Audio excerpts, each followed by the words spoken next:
Welcome, guys, to Rebel Rock. This is episode 12. This week, I'm joined by Nick Grandchamp in the middle and Richard Brian Kahn. What's up, fellas? Sup, Rebel sons? Rock. Rebel Rock. We're doing it this week. This week, we're going to be Episode 12. talking about our favorite metal albums of all time, our top three. So, the three of us haven't talked about this. We've made our lists. So we're going to be able to talk about it. We're hoping that some people in the comments are going to be able to talk about it with us because I know everyone loves metal. Yeah, It's you know rare to what? find people that don't love metal. There's a lot of metalheads out there, a lot of questionable metalheads, but I'm just going to say right now, that's all right, too. Just don't be a little creepy. But besides that, it's okay. There's creepy in everything. We got Lincoln in here. We got Graham in here. The party started. Jeffrey. Damn. All right at this point. What's up, fellas? Somebody's in here just like that. Blam. Happy Tuesday, homies. Happy Tuesday. What is up, guys? Glad you guys are here hanging out with us. So before we start talking some metal, speaking of metal, my cat just puked on the rug. That's what I was over there looking at. She was about to throw up on my shag, and I was like, we can't be having that. You throw up in the shag, we got problems. Jesus. We averted the crisis, though, so that's good. What's that cat's name? Popcorn S. Johnson. That's Popcorn awesome. ain't puking all over the place. They call him Baby around here because he's a little baby. Because he's a little stray cat boy and he's little. So he's 2 years old. He's that little. So it's not going to be Run. Just a run. So were you What's saying, up, Dan? What were you saying? Yeah, I was just saying that we have avoided the crisis on the shag, but before we talk some metal, we're going to talk some. I guess you had a question right off the bat, Nick. I got a question. All right, I've been sitting here in Rutland, Vermont, and I've been thinking a lot. And I says to myself, you want to know what's the best cartoon of all time? Hands down, without a question, Scooby fucking Doo. Now, my question is to you two. My question is, one cartoon, and the group chat, get yours ready. What is your favorite cartoon of all time? Group chat, I want to hear. You guys go first. Favorite cartoon, one. That's it. Go. Scooby-Doo is hard. But I'd have to say old school G.I. Joe. Like, that hit me in the heart. So you're saying straight up G.I. Joe. That was good. The cartoon I thought was like amazing. Because there's so many characters and all the figures, and I had no idea even as a kid that there was like what there was in the store because you got one little thing. You know what I mean? But yeah, G.I. All right, G.I. Joe. Dan, what are you gonna go with that? I mean, that's a good one. I mean, the problem is, all right, so we got to exclude, I'm assuming, like the King of the Hills and the Futuramas. Yeah, that's not, I mean, it's a cartoon, but it's not really a cartoon. So if we're talking straight cartoons, I'm probably going SpongeBob. Straight up. There's SpongeBob. There's so much depth there. I feel like I've seen all the episodes multiple times over. It's really well written. The characters are wonderful. It's timeless. You know what? SpongeBob had one of the funniest moments of any cartoon I've ever watched. And I remember every time I see this scene, it just cracks me up. Fucking Mr. Krabs counting his money. And it was just, I forgot exactly what it was, but it's just so funny. You're right. And I have a little inside scoop about G.I. Joe. Mm-hmm. All right. There is a G.I. Joe. I think his name is like Snowcap or something. I don't know. He's a B level guy. He's from, on his action figure, Rutland, Vermont. Look it up. Type in Google G.I. Joe Rutland, Vermont, and he will come. Wow, that is a fun fact. A little But I would say both great answers. Should we check the chat out? What did the chat say? Well, Lincoln's saying he I could never probably watched go to school. SpongeBob. I was thinking And Lincoln's young too. Like old. I would have thought Lincoln Yeah, would have been all surprised, over like- SpongeBob. SpongeBob has some adult themed stuff in it too, like Kids Don't Catch, Yeah. and their parents are like, Yes. and that's why they like it. Well, Graham is saying Thundercats, and I was gonna say Thundercats too. If That's we're pretty talking good. like old school cartoons, I was gonna say Thundercats. I feel like out of all the action ones from the 80s, early 90s, like Thundercats have the best basic storylines, and it wasn't cheesy. The acting was good, voice acting was good. Where G.I. Joe, I just tried to watch recently, and I struggled to make it through an episode. I'm like, God, I don't know. I didn't make every episode as a kid. That's why, now I'm just like, oh, I just like wanted to see those episodes, and you know how it is. Yeah. Jeff saying classic Looney Tunes were amazing. Yep. Old Warner Brothers is real dope. Yeah, that's even the WB stuff later on in the 90s. That was fun stuff too. Animaniacs. The old Doug? reruns. Great one. Doug, Patty Mayonnaise. Eek the Yeah. Cat. See, I missed this. Remember that? But Not bad. sorry, Dan. Not bad. I mean, we got a lot torn between Scooby-Doo, Tom and Jerry. Tom and Jerry. It was very violent. The Ninja Turtle one was great too. Cartoon. Yeah. I mean, that was a lot of fun. I was a little too old for the figures then. How about the real Ghostbusters? Ooh, cartoon. It was called the real Ghostbusters. Eh, And I then know it, but Darkwing Duck. Great too. yeah, All the Disney afternoon stuff was Disney afternoon stuff. How about Animaniacs? That stuff was fun. Inspector Gadget. Oh, I mean, that's a dark horse right do there. a show on Inspector Gadget. Nickelodeon from back then. Like people don't know like all the awesome stuff we had in Nickelodeon when I was. What's your favorite Nickelodeon show? I'm gonna go right now. Salute Your Shorts. Salute Your Shorts. That's a good That's right up there. I And can't, Wild and Crazy Kids. It's not. Unfortunately, I don't think that holds up all that well either. I'm not talking about holding up. I'm talking about the best coming from the. I know it, but I will have to say, Are You Afraid of the Dark? Is up there. Wild and Crazy Kids. A lot of fun. Double Dare. Erie, Indiana. Real Monsters. Hey, dude. Hey, dude. Hey, dude. Oh, shit. Hey, dude. Great. Feels Spider-Man. Chris is in the house. We got a lot of people in the house tonight. I love it. Guys, stick around. Oh, Double Dare. Double Dare, Jeff. Yep. Treasure. Roundhouse. Ghostbusters. Yep. GW.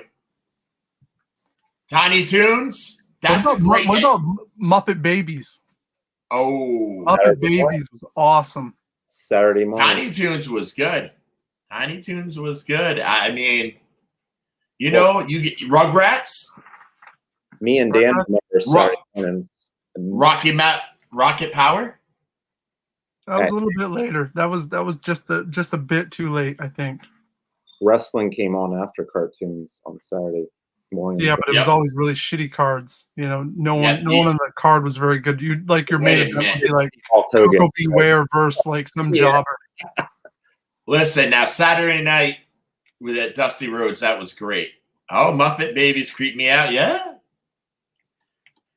There was Now, that. Go ahead. Oh, yeah. I'm going to say one thing. The Saturday night show wasn't bad because Dusty Rhodes was on it. Was it WCW Saturday night? It's pretty cool. Ren and Stimpy. How could we forget? Beavis and Butthead. Basically the Beavis and Butthead for now. I know it. So, those two right there started the Attitude Era. Now, what were we talking a little bit about before we went on? Should we go into it before? Yeah, we might as well. Our headline Metal Talk won't start for probably another 15 minutes, so we got a little bit of time here to kill. Bring it up, Nick. So listen, stick around, guys, for our favorite metal albums of all time. But here, I want to hear what everyone's view is in the chat as well. All-time favorite social media platform. And why is mine MySpace? Mine is MySpace. Hands down. And I'm going to go real quick through this. You click on the page, okay? Profile picture, boom. All right? If you're in a band, you've got your media player, boom, right on the right. Okay, right under the media player, you have your tour dates, boom. You got right under the tour dates, you got your blog, so you can post little updates. So, boom. And underneath that, fan interaction on the wall, boom. So you got pictures, music, tour dates, and updates. Boom, bada, bing, 2000 and fucking whatever it was. Now, if you're in a band on Facebook, you don't got shit. You got to get an app to go to this. You got to freaking put your freaking dick in a blender. It ain't even fucking worth it. So mine is fucking MySpace forever. Tom, thank you. What is yours too? Sorry. I mean, MySpace obviously was the greatest platform. And on top of everything you said, on top of that, you could it would give you so you had up to like 4 or 5 songs you could put on there. And it would give you the count of how many views you've had on those songs. So you could kind of keep track of popularity on that. You could chart in different areas, like in the state, if you were from Vermont. Yeah. Let's say you're a top 5 artist in Vermont, plays, like all kinds of cool stats and figures that used to be able to kind of break down on it. I remember that. Yes. And everybody needed a show back then. You're like, ooh, I can get you a show. You get me a show? MySpace was dope. And then on top of that, you had your custom HTML, whatever you want to call it. So you got your top 8 scene girls, okay? And then you get your HTML, and you put your little fucking butterfly fucking GIF, and you say, you know what? Scene girl number 1, scene girl number 2, you're in charge of the street team. So go out there, walk around. Go out and walk around with those flyers. Fucking post some flyers and buy my fucking sweatshirt. Or fucking MySpace, you had to send emails to bars or venues, and it's like you had to wait for them to look at the fucking email. That shit sucked. So yeah, I remember that. That's how I started. Well, Jeff is saying his YouTube count, and it kind of does. Yeah, it does count. Gets around. I mean, that's true, Jeff. You're right. So yeah, you're right. So but once again, like posting tour dates where YouTube, you can't do that. There's no easy way to just keep it all in one spot. That like it's the whole package. You know, you have the whole thing right there. It was like an electronic press kit ready to go. You could learn about the band, their fans, anything you need to know. You could even go steal fans from other bands. Which, you go on the top 8. Add. Yep. Oh, you like Rancid? Okay, add. Yep. Mm-hmm. Awesome. Get some hits. I missed MySpace. You could change the theme with some coding skills. You could, and some bands really went over the top with that. They made it look real sharp, and you're like, how they do that? And then those dudes are charging hundreds of dollars for your MySpace page. Yep. It's terrible. Papa B. Thanks for stopping by and saying hello. Check out his show. Yep. Usually after. Always. I will say this. No, it is coding, because I have friends that live in Texas that are fucking making so much money over coding, and you can code. Copy paste stuff. Yeah, it was out there, but the people who knew how to do more did it. You could do way more. Well, speaking of that, we also I don't know if you recall, if depending on how big your band was, you would get your rivercityrebels.com, and then you'd have to we paid $2,000 to have a site built that had animation, so you went over the GIF and it would do motions and shit. We spent so much money on it, so you could have a mailing list and all this stuff. Now, I mean, those things are pretty much obsolete too. They doesn't exist. If you don't have an Instagram or Facebook, the website doesn't buy. I mean, you have everything you would need in those, So yeah, that's just wanted to hear what you guys thought. And you know what? I was thinking of Lincoln, was my birthday yesterday. And you know who died on my birthday? G.G. Allen. You know what else? You know what else happened on my birthday? That Hell in His Cell with Mick Foley and The Undertaker, June 28th, on my fucking 7th or my 10th birthday. Ain't bad. Should we get into it? Because I've got a lot. Let's talk. Let's talk some metal. You know, it's metal for me is something that I've always enjoyed since I was a kid. Is it my favorite genre of music? Probably not, but it's still something I really enjoy. And when a band does it well, I still get excited to hear it.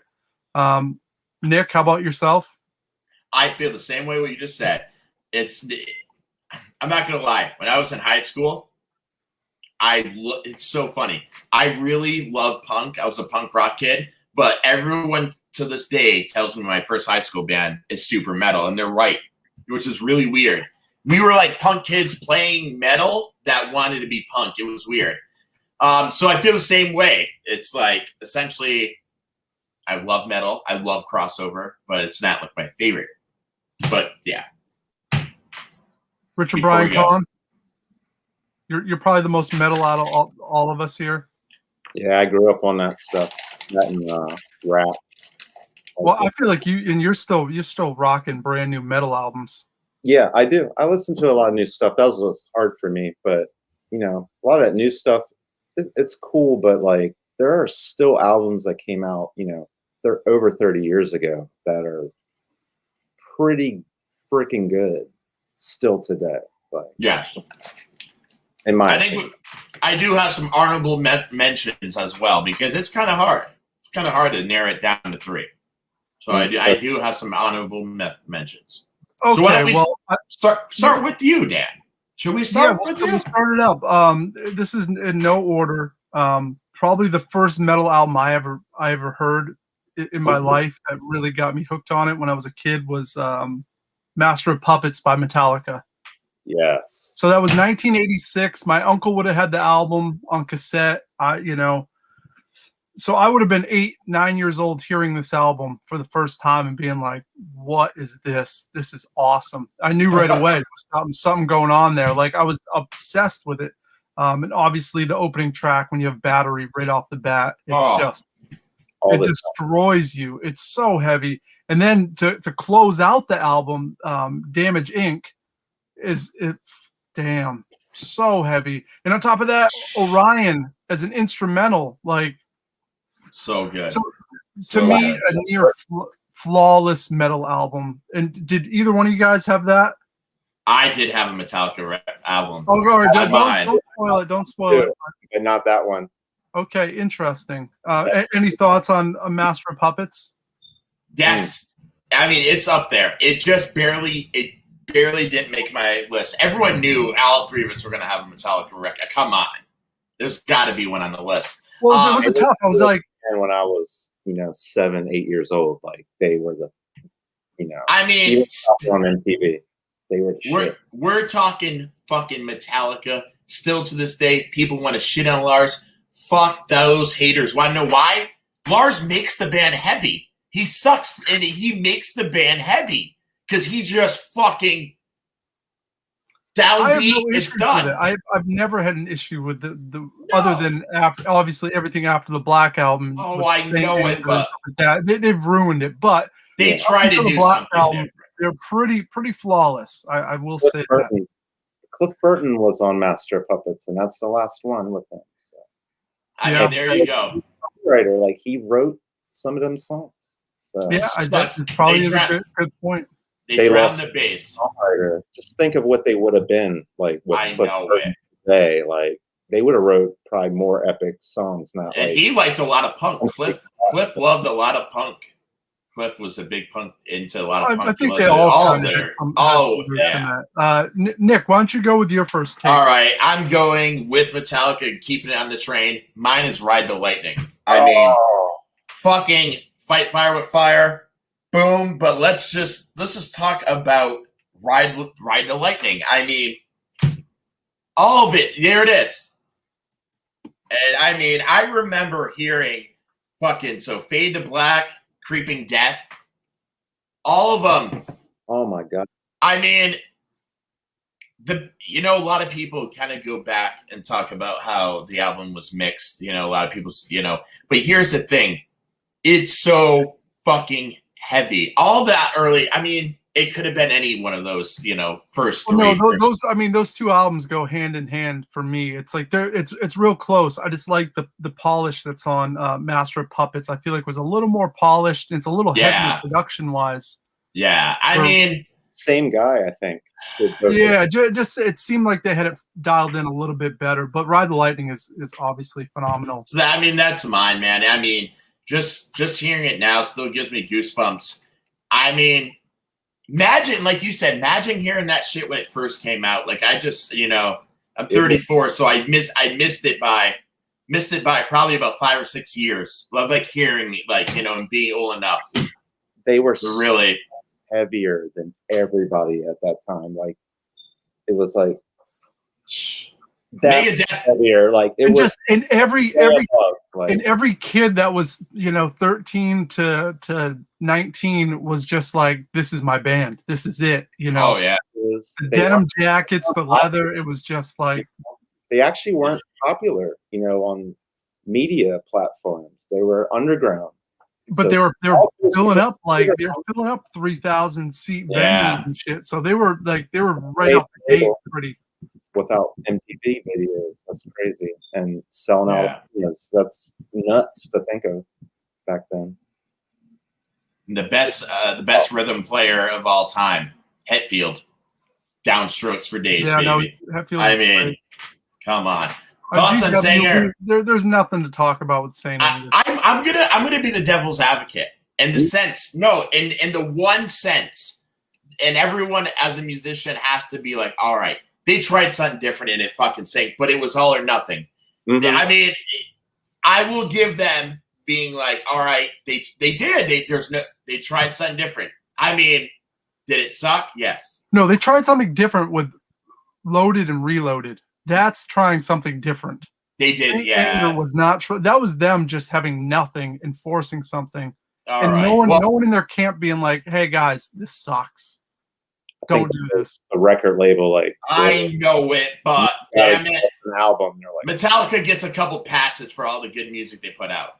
Come on, good album. Get a pass. It's still good. Yeah, Black Album's great. It's a really good album. Me and Dan heard Ballads. that so much as when we were growing up. It's like it was just like pummeled into you because the Black Album. Oh my god. Yeah. That was the album that we were the right age. We were there with it. So I was like, yeah. What the fuck? They're playing Metallica at the school dance. Richard Brian Kahn, give us your first pick here. Your first pick. Yeah. Well, I had obviously that. Yeah, so very good. So all three down the line. That's pretty fucking good.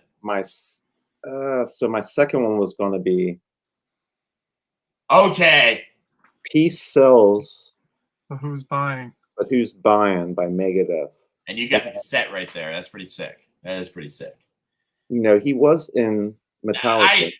I'm gonna say this about Megadeth. Great band, awesome.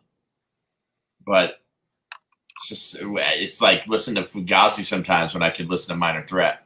Sometimes it's just they were more like, in my opinion, they were more like proggy. Yes, like, absolutely. They were more like Dungeons and Dragons. Yeah. So what is it about that album that speaks to you the most? All right. So this actual cassette, not this actual cassette, but I'm just showing it. So when I was young and, getting into metal, and all my older metalhead kids, we build forts and stuff out in the woods. And we listened to this stuff on tape. And a friend of mine, I spent the night, and he brought me into his older brother's room. He's like, I'm going to show you a metal band, and they're satanic. I said, oh, shit. And then he pulled this shit out, and I had never even seen that before. I didn't know who Megadeth was. Like, I knew who Metallica was really young. And so we went in his room, we listened to this, good riff. Like the musicianship is really good. Like at the time, like I really didn't like Dave Mustaine's vocals. Like they grew on. Yeah, that's the thing. They weren't as good as Metallica back then. But as I grown older, like listen to the actual music they wrote, like you go back and listen to some of that like riffage on there. Yeah, it's good. Amazing. Funny story is that album. My grandmother every week would give me like $12 and let me go into the record store to buy an album. And I grabbed that album, came out, and she just lost her mind. She was very religious. She's like, it happened multiple times. Wasp was one of them, but Megadeth was the other one. She's like, you need to return that. I'm like, I'm not bringing that back in. I'm keeping this. Yeah. And she was so pissed off at me. And but yeah, no, I was a huge fan of that album as well. Really, all the early Megadeth stuff. But the problem with that for me was that in retrospect, listening to it now, the production to me is a little too clean. It's all very isolated. It doesn't sound like a band playing together. It just sounds like individual tracks all mixed really well, but not. They were perfectionists, obviously. Yeah, and there lied some of the problem with me. Everything was way perfect and clean. He was a heroin addict. Like, how was he playing guitar and writing that shit? He was a heroin addict at that time. Yeah, he was. He was crazy. Now he's straight edge. He's pretty much straight edge. And dude, I saw a video of them playing like a year and a half ago somewhere.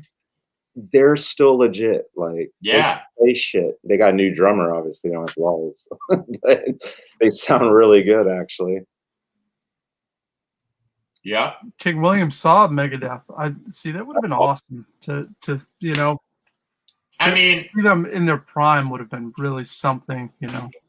Mustaine's vocals, they're different. And once you understand that they're different and they're not necessarily bad, you just kind of understand. It's kind of like the Black Flag singers. You know, once you know that, okay, it's not Keith, but it's different. You know, so you kind of have to, because he didn't really sing. He kind of, Mustaine kind of speaks. Yeah.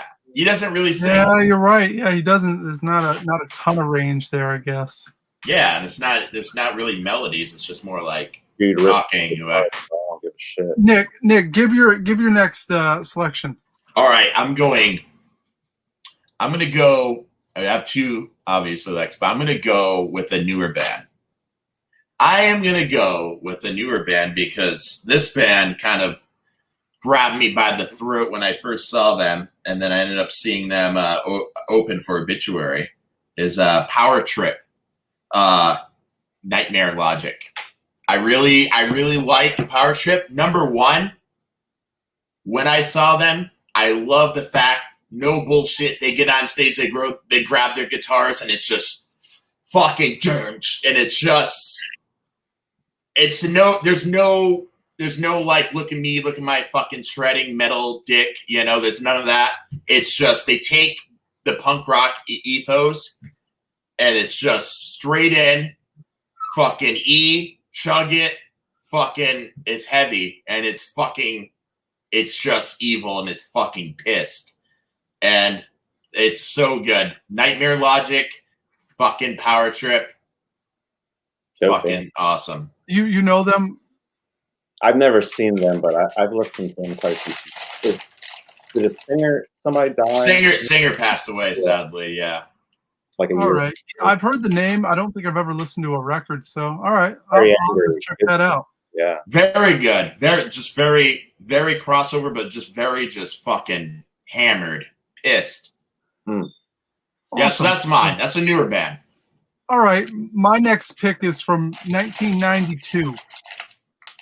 So this would have been one of those albums when I was in the heyday of my metal phase. I was 14 years old. I mean, metal was everything. I had metal friends. That's all we talked about was metal. And this is one of the ones that was in our rotation. It's Pantera's Vulgar Display of Power. I mean, yeah, that album to me, from once again, Mouth of War is the opening track, and you hear that right away. It's you're hooked. Nothing sounded like that either. That guitar tone, Dimebag stuff. That's true. And obviously, instantly, and you have Walk On there, which is just, it's so slow, but so just, you want to fight someone when you hear that song. Yeah. They even have a ballad with "This Love Is" Good on pick. there, which is a beautiful song. Rise, they got some thrashy kind of metal stuff. They got groove metal. They got musicianship. It's a little bit of everything kind of mashed up, and the production is spot on. Covers. Covers so good. Yep. So good. That up, you're like, oh shit! Like, well, that was our band, you know. It was like them and Sepultura, you know. But Yeah, I Sepultura. this album to me was the one that was we're all the same people. Swear to God. Yeah, no, that was it right there. You know, any other thoughts about that album, Nick? You got some memories of it? I was with the metalheads too growing up, and a lot of them. And dude, I always loved Pantera. They were great, but it was always like basically Metallica had my heart. I will say, my singer in the little Pantera story, no joke. My singer in my high school band. We were in high school. We went right near you to get tattooed, our first tattoo. And we were all like 18, barely, went to Dragon's Gate. And the first tattoo he wanted, no joke, and he got denied from the start. He wanted the tattoo from Cowboys from Hell on the side of his head for his first tattoo. Joanne's like, no, you're 18. Like he like legit was like, it's got to be on my head or I don't want it. And she's like, you're not for your first tat, you know. You're 18. So that's my little Pantera story. And he was like, I'm doing it. I got the money. And it was, you're not, nope. RBK, same thing for you with that album? You and your buddies, like that was in rotation? Oh, yeah. And then, well, I guess I was going to go into my next one. Should I just go into mine? Yeah. Go into your next one. It's just, you know. So, yeah, Pantera is pretty freaking badass, right? And they were kind of heavier than Metallica, Megadeth. You know, at that period of time, they were like, yeah, they were on that level of like, this is what metal's going to sound like. You know what I mean? Yeah, they were changing the game. So then this came out. Wow. Yeah, far beyond driven. And this one was pretty brutal. Like getting more in the death metal, like more of the, you know, he was like, he wasn't just like kind of singing anymore. You know, I still got this, man. This shit's tough. It's funny. It reminds me of like the Metallica Master of Puppets and Ride the Lightning. They both of those albums, and the same with these Pantera albums, go hand in hand. You like one, you like them both. So this this came out, and I remember Spin Doctors and Gin Blossoms played at the Civic Center near me, and we were like listening to stuff like that. I didn't go to it at the time. But then Pantera came on this tour with Type O Negative to my town, and I went to that. And it was mind-blowing as 15, 16-year-old. So I smoked cigarettes in there. I don't, you know. You know, the thing about Pantera. And I was like, you know, they were kind of like boring to everybody else, and there wasn't a lot of people in there when they played. But still at that time, like, I got really into Type O Negative after that too. But seeing Dimebag Darrell with like a purple goatee back then play these songs as a kid. Oh, that I wish I could have seen something like that. Yeah, that's history in the making, you know, essentially. Yeah. I still have the ticket to the show too. That's amazing. Mind blowing. Awesome. Man, it's hard to pick these. I was sitting there. I have a lot of honorable mentions because it's really hard. I mean, everyone. You know, the big four, you know, each one of ours could be off the big four, you know, Anthrax, Slayer, fucking, like pretty much. But they're not. I decided for my last pick, I decided to go questionable. Now, just because I could have said South of Heaven from Slayer, which, you know, probably I should have, but I said, you know what? Even though that is in my honorable mentions, I'm going to go with a record that maybe not a lot of people like, but I do. And it meant a lot to me. So more maybe to me more than what people think. and I'm going with Agnostic Front Warriors. That was their like crossover metal, and I'm talking it's fucking metal.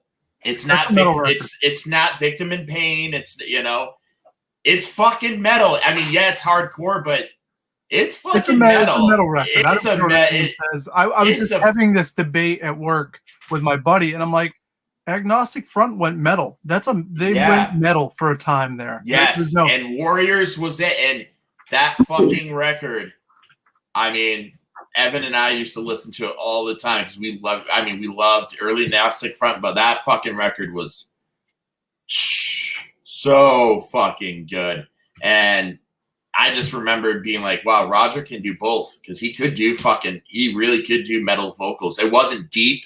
It was more like, my fucking family. Like, it was fucking, yeah.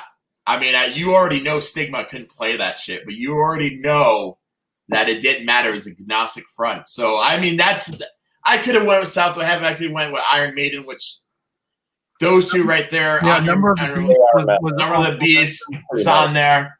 I mean, so many. I had Killswitch Engage record, the first one, the first record, fucking on my list. But yeah, I guess let's name some honorable mentions real quick. Richard what did you do? Do you have a couple? Did you guys do yours? Well, you honorable mentions. No, that's what we're doing before we get our last pick. Yes. Honorable mentions for me. Yeah. Yep. That's on there too. Absolutely. I mean, yep. I mean, really. To have that, I couldn't picture painting that right now. I mean, that should have been on my list, but I also wanted to go a little deeper because I mean, everyone, so it's like trying to where it started. You know what I mean? It is power chords, so good.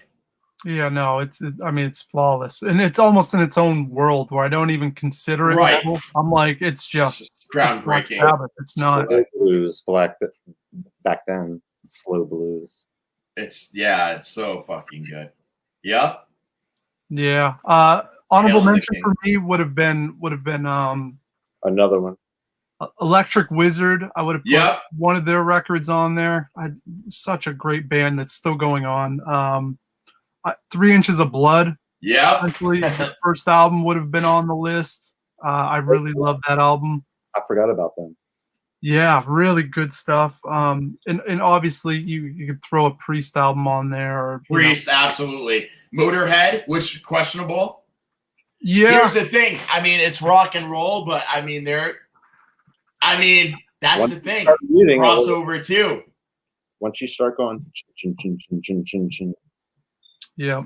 That's the thing. You want to know what a band that really inspired me? Another that I would say metal, Municipal Waste. Yeah. People want to. I mean, it's thrash. It's pretty fucking thrash metal. A metal band. Yeah, those guys. Surf thrash, I guess. Yep, Reagan Youth, all those dudes. I mean, fuck. I mean, there's so much you can get into doom metal. That's the thing. It's like metal is just like punk. There's so many doom bands that sleep. I mean, there's a lot. So what you like, Yeah, well, speaking of what we like, let's get to the last pick. I'm gonna give mine real quick. This is an album that came out in 1997, so this was high school years. And crazy part is, 2 years later, I would be signed to the same record label as these guys, and I'm going with Hatebreed's "Satisfaction Is the Death of Desire." Fuck. Yes. Because it's 24 minutes. It's 24 minutes long. But every breakdown is memorable. Yes. It's heavy as shit. It's angry. It's they come from the hardcore scene, but that's fucking metal to me, 100%. Yeah. I mean, that's the thing. Hatebreed still fucking one of my favorite bands today. Whatever. I mean, they brought it, and you know what? It was fucking honest. People can say like those lyrics are kind of like fucking cut and paste, but honestly, the way they did it. It was like this. You fucking believed it. It was like Blood for Blood. I mean, everyone picks on lyrics, but like a few bands can write I don't want to say generic lyrics, but it's believable. Like, you know, like that's it's nothing that's gonna blow your mind lyrically, but it's so tough and so raw and so real. And that record to me was just it like out of all the Victory bands, like, that was the one album that I'm like, man, this is so good. And they were never as good as they were right there in '97. They obviously got that was the last Victory release because they went to a major label like after that. So but it was weird to be on a label that had Hatebreed. I'm just like, you know, and we obviously sounded nothing like that. So it was you know, most people didn't give a shit. But for me, that album still holds up. I anytime I'm in a shitty mood, I play that, and it's a soundtrack of my feelings, and it still is that record for me. Fuck, that's a good one. Those are like good breakdowns. You know what I mean? Like, oh, those breakdowns are just everybody's breakdown. Like, and I saw it live. I saw it live when I was on stage doing security, and they busted on the lights for one of these breakdowns, and like I've never seen 2,000 people just beating the shit out of like it was the toughest thing. I'm like, holy fuck! The whole place, 2,000 people just losing their minds. Yeah, Hatebreed, man. I mean, and that drummer killed someone. He's in prison for 45 years too. So there's another crazy. That's crazy. Yeah, Hatebreed is fucking awesome. The good pick. Yeah.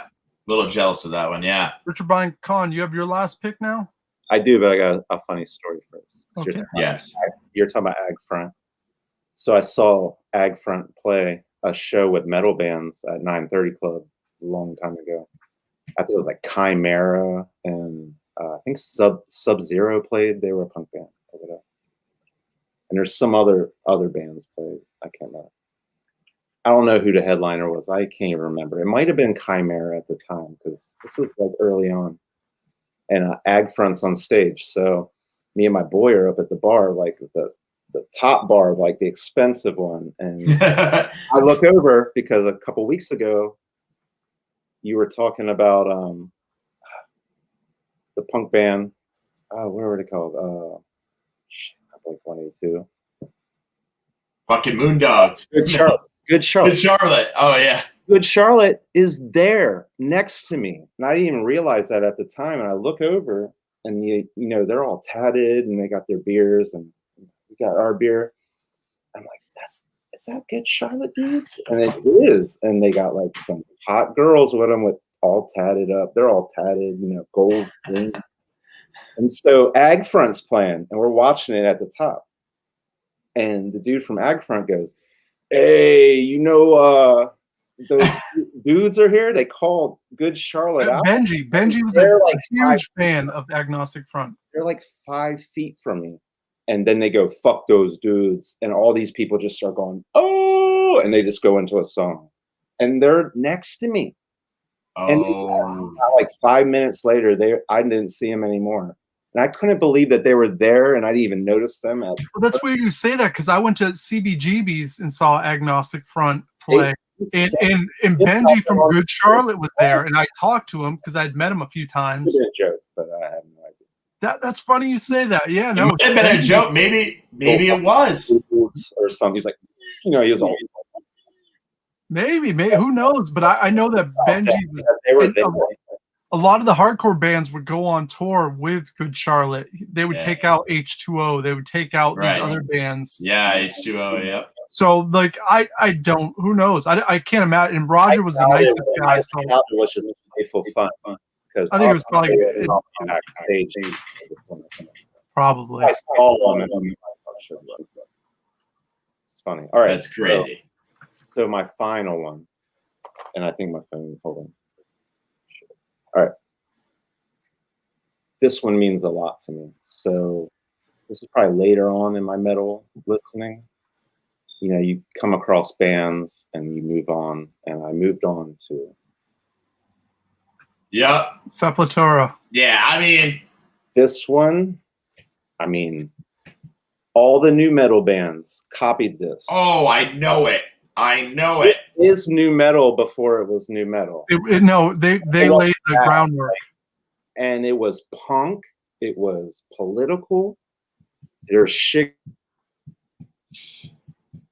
Yeah. about it on their records. You know, kind of raging. They were like the Rage Against the Machine of Brazil, and you know, these dudes didn't know how to play guitar. When they started out, they didn't even know how to play their instruments. And they just went started fucking making albums. So I'm lucky my band got to open for Soulfly a few times. That's pretty rad. So Sepultura, if there was no Sepultura, there would have been no System of a Down. There would have been no Slipknot. That's for certain. Yeah, that's for sure. Everything copied it, especially Roots. You listen to Roots. Roots is all the tribal drumming shit in it. Everybody. And Suicidal Tendencies too. Both of them kind of were I know a little bit different, but Suicidal had some fucking. They had their style. They had some fucking riffs too, man. Heavy stuff too. Yeah, it's weird that Sepultura still kind of goes on. They are still a band, right? They just don't have Max as the old singer. They got a big black guy. I don't really listen to much. I have Roarback. I think my wife has that one. But yeah. So what? Once Max left, it kind of just felt like it just wasn't more like tribal. It's not bad. It's just not my style. You know, I need Max and then singing. Yeah, that was the magic. Those early records, it was definitely the magic. Not that they're bad at all, and it's amazing they still, you know, they're better probably than Metallica live. So nowadays, I'm sure. Yeah, you're right, Sepultura. You know what's an honorable mention? You know, we'll keep going out a couple people. You know, I'm gonna say, and I know you might get some flack for this, but hear me out. The first few releases of Avenged Centerfold. I'm not talking backcountry and all that shit. I'm talking when it was riffs. You know, fucking I know it, but no. You didn't like a lot of metalcore. No. Not even honorable mention. Power Man 5000 or something, bro. Yeah. No. Avenge is not making it on. It shouldn't be on anyone's list. That shit is fucking contrived and phony as fuck. I'm not saying the lyric content. I'm thinking more of the guitar work. No, not even the guitar work. There's nothing about those dudes that is sincere. All right, you might not be wrong, but there is some riffs I did. We played with those dudes. I had. Oh, you did? Oh, I didn't know. I called them out multiple times, being like, "This is corny as shit." They really believed they were Motley Crue there for a minute, and it was fucking cringeworthy. I didn't know. See, I never seen them live, but I will say, where is the line between hair metal and metal? Because I was thinking about there's a lot of hair metal that could be metal. You know what I mean? Because I didn't know if we should mention bands fucking Dawkins, Rat. Yeah, Rat. But I just I get it. It is obviously an offshoot of metal, and there's some metal elements there. Like AC/DC. That's rock and roll. That's hard rock. I know it's hard rock. Definition of hard rock. It is. Yeah. Some people do call it metal though. It's kind of funny. Well, metalheads tend to like AC/DC. Yeah, that's true. Yeah, I thought about AC/DC, but are they metal? No. It's like Led Zeppelin. Blues-based hard rock band. Yeah, Led Zeppelin's not metal. No, some people do say that though. It's it's heavy metal. Ozzy. Let's be honest. Ozzy's up there. Black Label Society. I mean, I know it. Honorable mentions. I mean, you know what? If we want to start talking Ice Earth, if we want to start talking they're metal, they're not good metal. Naming metal bands, we can name metal bands for days. Those CDs, I was like, I know it. But I mean, Cruelty oh God! Had I not just name dropped Cradle of Filth last week with Cruelty and the Beast album, I would have put that. That's probably just as much on these, on that list for me as what about Cradle of Filth? Negative. Does anyone like Typo Negative? Yep, I do. Love Typo Negative. How about Obituary? Oh my God, very good band. Oh my God. We fucked that one up. No one said that. That's definitely honorable mention. If you like Metallica and Megadeth, you would like Overkill, and I think they're very Overkill's great. Yes, Overkill underrated, and they have some good shit. Anvil. Same time. Testament. Testament. Except. Oh shit. I couldn't get into Yes. Testament. I don't know. You know what? Converge.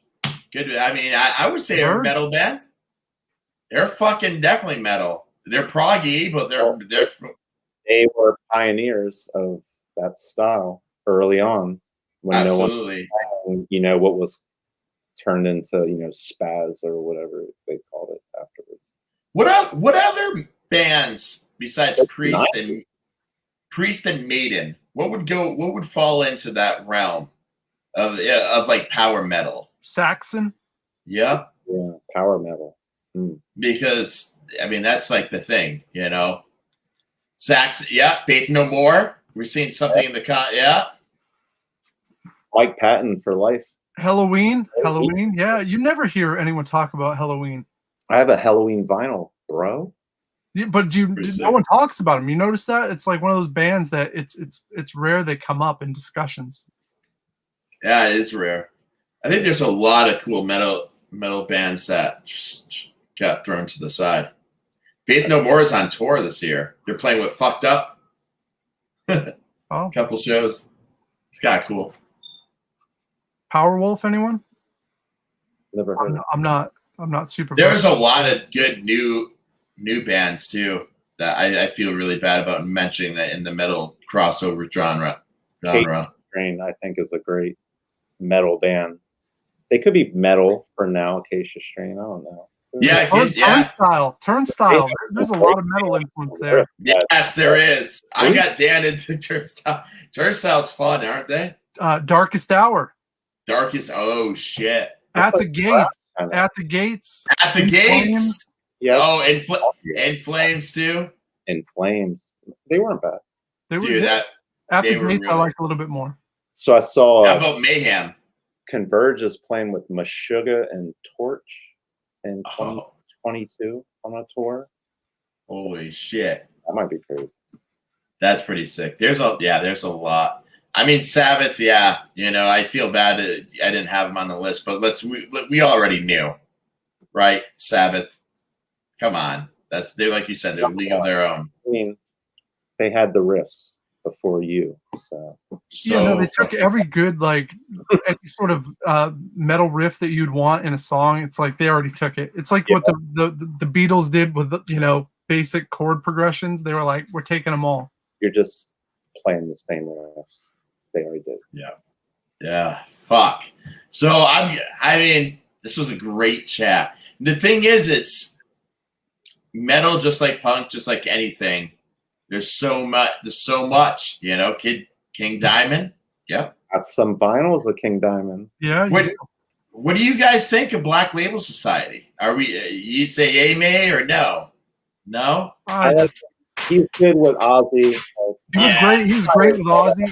He's not a front man. In my opinion. No. He's Yeah. a good side man. He's not the front man though. I did have some friends who loved that fucking band. Maybe it's just because of the name, but He's supposed to Because they had a cool back patch. yeah.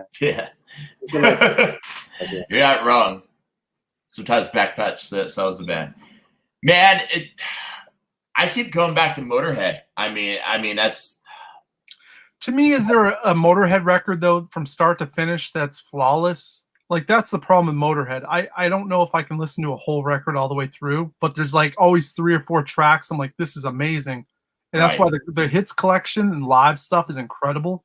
But as far as a whole Motorhead album, I don't think I've ever been like, hey, I need that.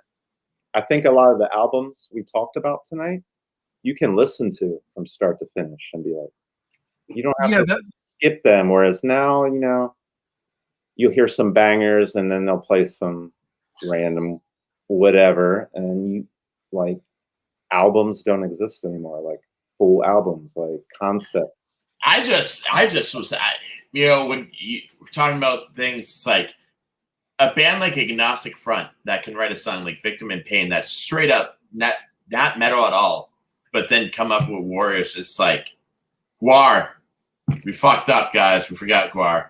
I mean, I like know Gwar, it. but I don't know if there's an album where I'd be like, that is, a definitive metal album. I don't know if they ever made that. But live-wise, yeah. I'm trying to think, as far as creating something larger than themselves, yeah, they obviously were bigger than anyone because they made this whole world around their music, which was incredible. But yeah, just on its own. I love when they pull the presidents out on stretchers when I saw them, and they put all their intestines out and just like kept coming out. Like for minutes, they're just ripping their intestines out while these presidents. Imagine the stage crew that has to go with Guar. It's like it's probably bigger than the band. Like the budget. Just to clean up the mess. Played with a couple of them were in a band called Mensria, and we played with them. They were the Minions for Guar, but they had their own metal band. But when they were with Guar on tour, they were like those dudes on stage that did shit. But they had their own band, and we played with them, and they were just telling us Guar stories, and it was just like, wow, it's just funny.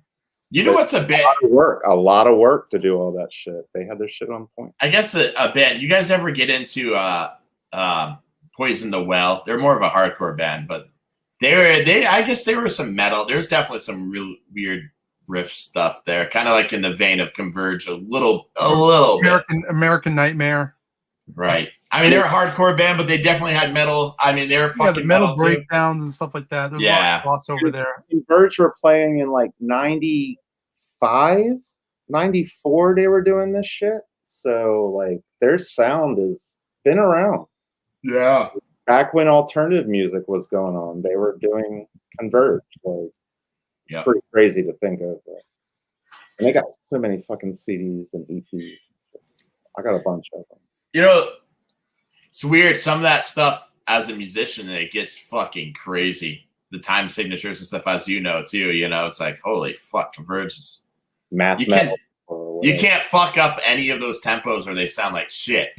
You know, it's like Dillinger kind of like did. Dillinger Escape Plan is another, I know, but it's another bit. Doing that, bros. So it's true. It's true. Violence has arrived. I'm not familiar with those guys, Andy, but I'll definitely add it to my list of stuff I should check out. Shout outs. Violence has arrived. A lot of good stuff, guys. Fuck, there's so much. Check out Power Trip, Dan. You'll like them. No, I definitely would. That's what these discussions are all about, is trying to, discover some new stuff that maybe slipped past, or maybe I didn't have an idea of what I was getting into. It's always good to have some sort of backstory before you listen to something, so you're not going blind. Not Slipknot and shit. So you guys send him some new stuff. Fucking Slipknot, man. Fuck. War record, yeah. I mean. Oh, all right. So I didn't even know that was a Guar album, but it's sold Guar CD. All right, so that's the one to check out by Guar, I guess. I trust Andy's got he's got good taste. Okay. Andy, yep. Yeah, like I said, I've seen live footage of Guar for years. I don't think I've ever actually had an album of theirs. That's one of those bands. It's something you see live. I just never thought about them as being something that you needed. It's like the Kiss of metal. It's like, whoa. I know you love your Kiss. I know. But I'm talking about how it's a show. It's a show. Dan. There is no Guar song that even touches a fucking. I didn't say that. This. I didn't say that. With their music, they were like, we're just going to play our shitty punk metal songs, and we don't give a fuck. We don't give a fuck. Add it to the list, definitely. Acid Bath. I'm not familiar with them either. Richard Brian Connor, you? I've heard of the name. I've heard of them. I've never listened to it. See, Lincoln's saying that Slipknot's first album is really good. Yeah? Is that Iowa or is it the first? No, it was one before that, right? It was Iowa. That's number 2. It's number 2. So there was the name of that. I remember going on tour with the Rebels, going through Iowa, and before Slipknot had blown up, and seeing that we played their hometown, and they were building up their following in that area. So it's pretty crazy when they did take off, because I was like, all right, I've seen these guys. It was like when playing in Nebraska when Brian in the Faint and all those bands on Saddle Creek before they kind of took off. Yeah, they didn't even wear masks and stuff like that. They were playing Ozfest without masks before all that happened. Look at Ozfest, yeah.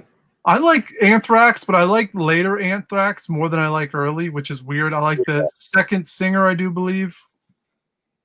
Anthrax is weird too because let's be honest, out of the Like or whoever. I'm not gonna lie. How many people who like Anthrax can really name like a lot of Anthrax songs? Not many. I think people just know that they're like a band that kind of has like a lot of love. Everyone does, but like you're not like Anthrax, like Slayer, Yeah. No, they're not going to hit you like Slayer's going to hit you. Well, Slayer doesn't play anymore. I guess. I've never seen Slayer, but oh well. Be awesome. I never saw him either. So Played a long time. Well, guys, we're at the hour mark, so it's going to wrap it up. I don't know what's going to happen next week. We're going to find some sort of topic to dissect. This has been fun. I like making the list, and everyone in the comments, it was awesome. Thank you guys for hanging out. Yeah, man. I mean, there's so much music, and if anyone has any suggestions, swing them on the comment section below. And, we're here. We're here to talk about fucking everything. If we want to have a fucking old school emo show, maybe we'll talk about that. Jawbreaker. Doesn't matter. Okay. Maybe we'll talk about whatever. Maybe we'll. All right, whatever. Celine Dion. Top 10. Maybe we'll just fucking go into Mariah Carey's top 3 fucking holiday songs. I know. They're going to be good. Yeah. All right, guys. So we're signing off. Everyone in the chat, thank you so much for hanging out. We'll see you next week. Same time, same place.